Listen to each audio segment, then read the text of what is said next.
The 2004-2005 concert season marked the 50th anniversary for the Columbus Symphony Youth Orchestra. And what better way to celebrate than a concert tour to the People's Republic of China? In June of 2005, 75 student musicians and 40 adults embarked on the journey of a lifetime as we traveled to China to share our music. The result of 2 years of extensive planning, we played concerts in Beijing, Shanghai, Hefei, the village of Gubeikou, and Hong Kong. Our mission surely was to share our great music, that most universal of all languages, with audiences halfway around the world. But of equal importance, this tour afforded an opportunity for our Asian students to reconnect with their roots, and for those of us produced from other cultures, a better understanding of China. Join us now as we relive this remarkable journey.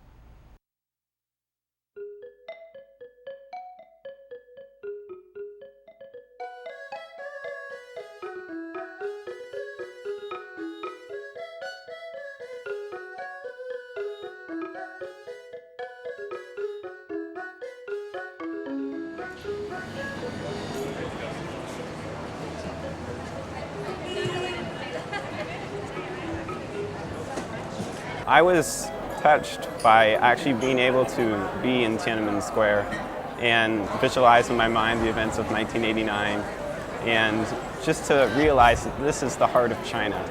This is the place where China is centered on. This is the capital, this is the square, this is the center of town.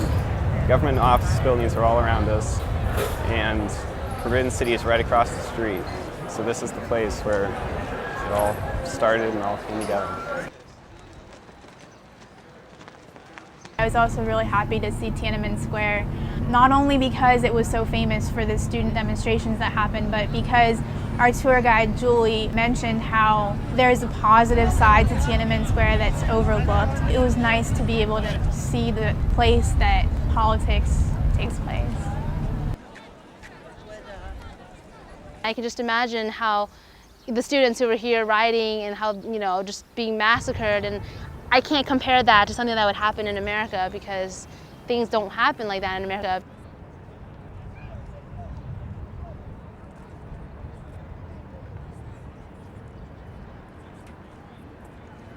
Well, when I visited the Forbidden City today, I was just absolutely shocked and absolutely impressed by the amazing, massive buildings that they had there. And not just the buildings and the architecture that was there, which was absolutely stunning, but the history behind it, that it was just so incredibly old, from 14th century and back even farther, thousands of years. I've never seen any place that has that much history like in the United States. We just have a couple hundred years of history, but behind these buildings stand thousands of years, and it's mind-boggling to try and think all that's happened. Well, I've been to the Forbidden City before, and this is, I think, my second or third trip. And this time it was definitely more fascinating since I've learned about Chinese history in my social studies class, and I'm able to comprehend a little better about the importance of some of the things that we saw and the emperors, and recognize some of the emperors' names and some of the stuff like that. And it was definitely a lot more interesting this time since I understood everything a little more. I thought the Forbidden City was just amazing. The way that it was just so peaceful and calm all the time, and it's not something that you really experience in America where you just feel like everything is just very centered and beautiful. Even though it was so hectic, it just didn't seem like that in the atmosphere. It's very different here.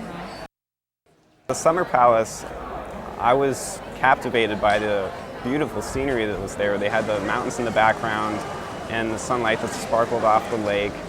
And it was just incredible to see the architecture and how it wove into nature and just how nature kind of almost embraced it in a loving sort of way. In the garden, the trees are different, and it's very interesting because just the way that things are arranged just seems so symmetrical and very peaceful. It's almost like everywhere you turn is a new beautiful scenery. You could just sit there and take pictures all the way around and you'd be entertained the whole time. It's a lot more interesting now that I've learned the history, and I never really took the time to notice the art in my first few visits. This time I noticed the artwork and the stories behind it, And that was really interesting learning about that.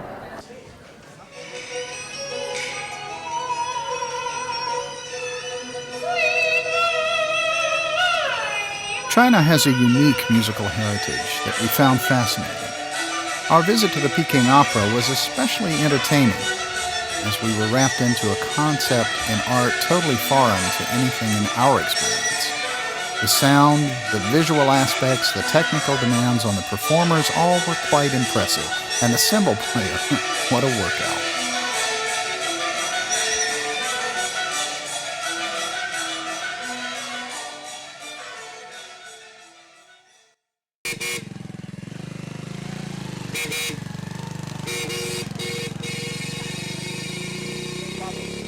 Most tourists to China see the Great Wall, one of the 7 wonders of the world, the only man-made structure visible from space. But no other performing ensemble that I'm aware of can boast a performance on that structure. We visited 2 locations of the Great Wall of China, one to simply experience the awe and wonder of the structure, and one that allowed us to create a most unusual but thrilling concert. Walking on her own. She's got a little too close to the edge.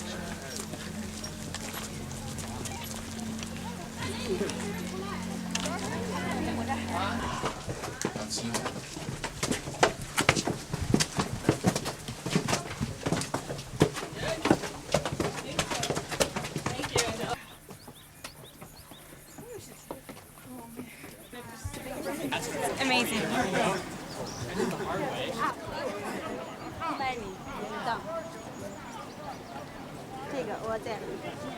Gosh, it's better than I could have ever dreamed. It's awesome. This place is huge, and I could never imagine that I would actually be here. This is really crazy. But it's beautiful. It's so cool to see everything from really high. Oh, it's awesome. It's first time I come here, and I think the Qin Emperor did a good job. There's a rainbow behind you. It's beautiful. Yeah.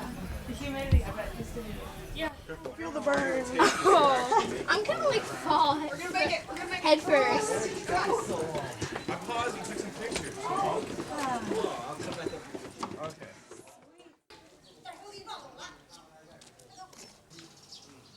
In Dubeku, a small village where we met and stayed with the farmers and the families, it was so interesting because we had one of the international students there who were helping us learning how to be tour guides. And she said that the women and the men who were watching us come were videotaping us and telling each other how beautiful they thought we were. It was interesting because even though they had farmer-like settings that they lived at, but some people, they still had computers and they had, air conditioning at some of the houses that we went to. So it was nice to see like a combination of everything that I've been brought up with. Help each other in a win-win situation. Ah, beautiful. Very good.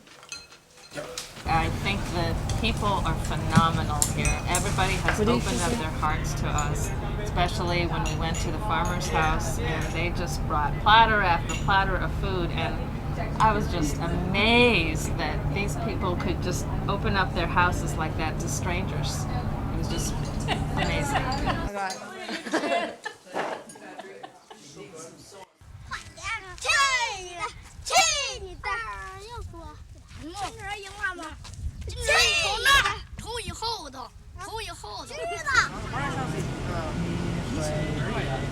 Yeah, that is. It's the old man.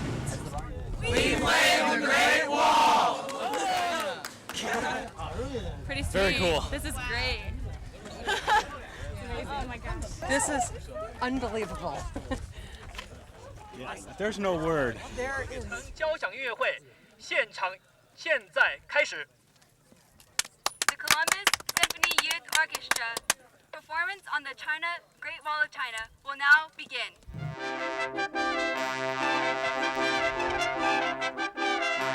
International touring has always been a vital part of the mission of the great orchestras of America, and our tour to China was no exception. We were overwhelmed by the world-class concert halls filled to capacity with audiences hungry for our music and evidently impressed by what they witnessed. We were humbled by the enormous media attention that our visit generated and we're delighted by the prospects of donating instruments to our fellow musicians in China.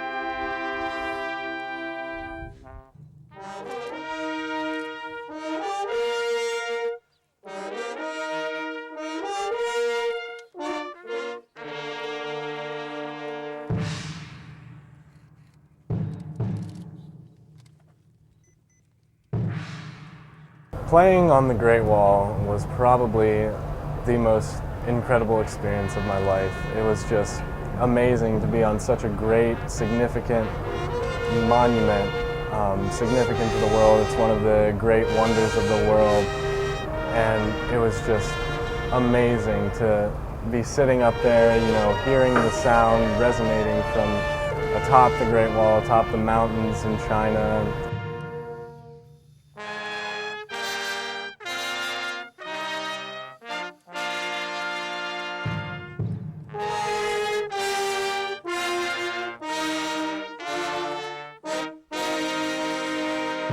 You can see pictures of it, and that really doesn't do justice to it. Because if you climb on it, you look on either side, and it just goes on and on and on. It's really cool.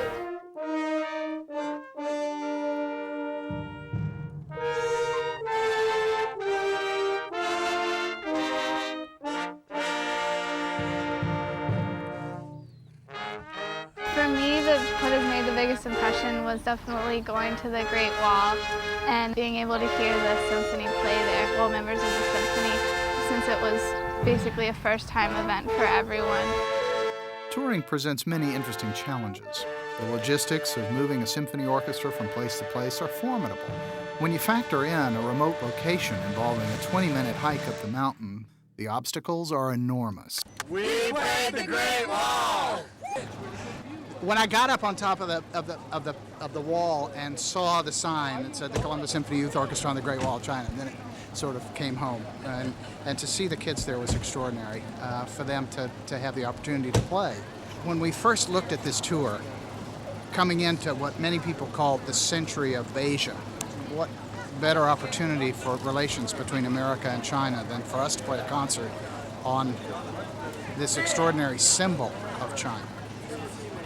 It was amazing. It was just extraordinary. And the kids, I think, rose to the occasion. The string quartet played beautifully. To play that high up after having climbed up there, that's a real endurance thing.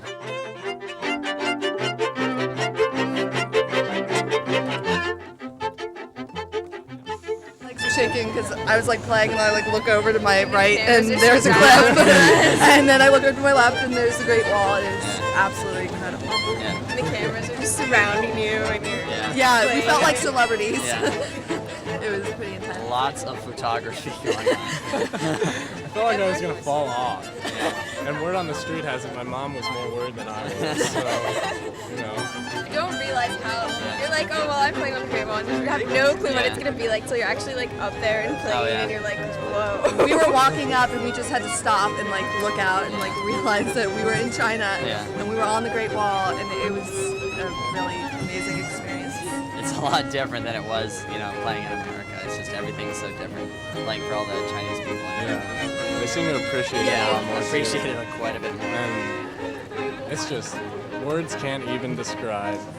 A local company intent on establishing the Gubeikou Great Wall as a tourist destination spared no expense in facilitating this historic concert, as our lead tour manager, Victor Hanbo, now explains. This gentleman is Mr. Wang. He is the Vice General Manager of the company who sponsors this program. And this time, the company spent a lot of time, a lot of energy, and a lot of money to sponsor this program because they want to develop this part of Great Wall. This part of Great Wall is different from the Great Wall we have been, which has been renovated, become a very pure tourist, very tourist-like. But this part of Great Wall we have concert. It's called the Gubeikou Great Wall. This is different. This is original Great Wall, where you can see the trace of the walls in history, the shells, the bullets, the trace of them. So they want to make it into a special attraction for tourists. Also a base for the China's patriotic education. The Great Wall is not only belong to Gubeikou, belong to the world. So he wished in the future more and more American people can come, appreciate his new project for the peace and unity of the world. It was interesting, when we went to the Great Wall, they were talking on the side and they called me the dark one in Chinese, because I guess in China, the fairer skin you are, the more beautiful you are. That's why all the women, they try to cover their face and try to be not tan as possible, which is complete opposite as America. One of the things that kind of surprised me when I got here is how when you're walking through a crowd, people would just kind of push you out of the way or shove you around. And when you're crossing the street, the cars won't stop until they're about a centimeter from you. But other than that, I'm really impressed and pleased with how I've been treated by the Chinese people. Beijing is, even in a sense, is a poor city, but even the roadways have flowers on them, and everything is just decorated. Everything's just as beautiful as they can make it. It's just wonderful. If you think traffic is bad in Columbus, Ohio, you have not seen anything at all. Their traffic is absolutely insane. I couldn't imagine driving. I heard Mr. Wilson say, "Are there rules?" I enjoy the bus ride because I can play chess with my friends.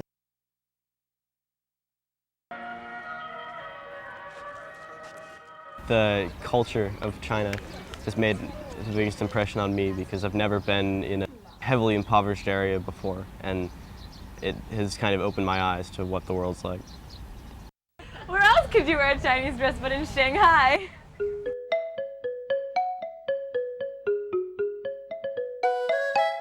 Shopping turned out to be a major objective for our tour.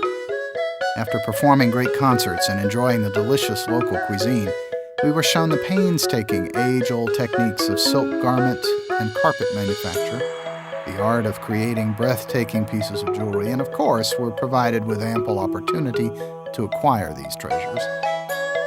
What we found in China was the remarkable mix of very ancient ways and the most modern, cutting-edge, progressive society imaginable.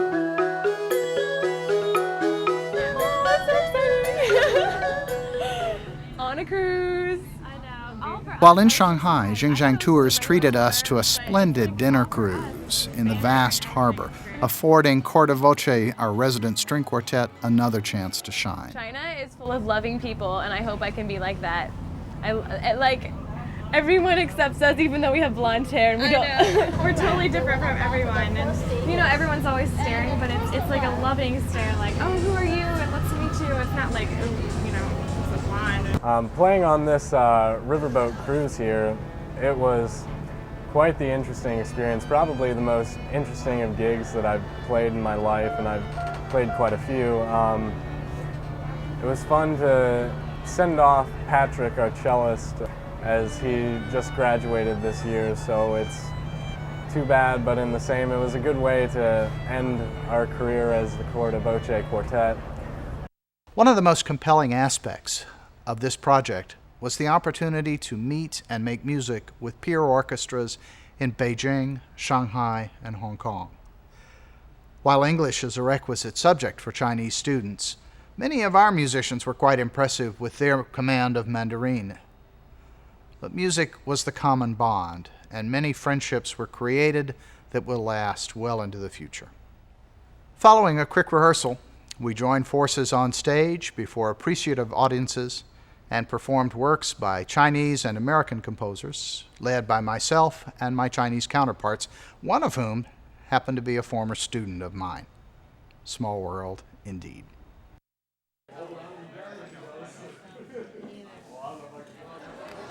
The musicians at the Shanghai Conservatory, they were much younger than I thought they were. I think it ranged from ages like 13 to 16, 17. It's hard to guess their age, and they always thought that a lot of the Americans are much older than we look. It was nice to see how seriously they took their music. Seems like that all of them in the orchestra was just as passionate and just as responsible for their part as the first stands in all of our orchestra. So it's nice to see how into it the music they all were. I think it's very interesting how they have their own Chinese orchestra with their own special instruments which produces a unique sound that goes right along with their culture. But they also have the symphonic instruments that we play on, and that's going to be a wonderful bonding experience between us and them. Even though we may not be able to communicate so effectively with our oral language, we'll definitely be able to bond through the language of music.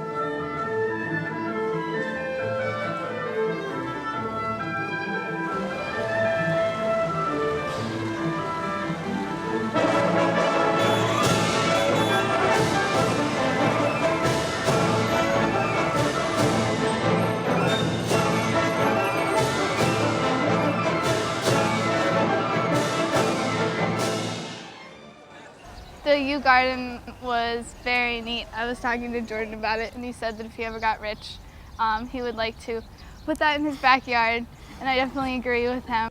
It was just very serene, and I think a lot of people in America try to copy the Chinese gardens, but this was the actual real thing, and it was very neat to see. Seeing the U Gardens and seeing Great Wall and everything that we've seen here seems like the kind of thing that is going to change our lives, and people are going to talk about, refer to that kind of thing for the rest of their lives. Shanghai is just so modern, so cosmopolitan. I love it. I really do. We went to a shopping area today, and it was very much like the Easton Mall back home, and I was just really surprised to see how similar it was. I guess I was expecting to see more street markets that you could barter at, but instead we were looking at Gucci and Versace, and I guess that was just really, really shocking to see that. Shanghai, I like the shopping because they really let you bargain and stuff, and they always had a big variety of stuff, not like the same stuff over again to buy. I'm only 13, so I'm the youngest musician on tour.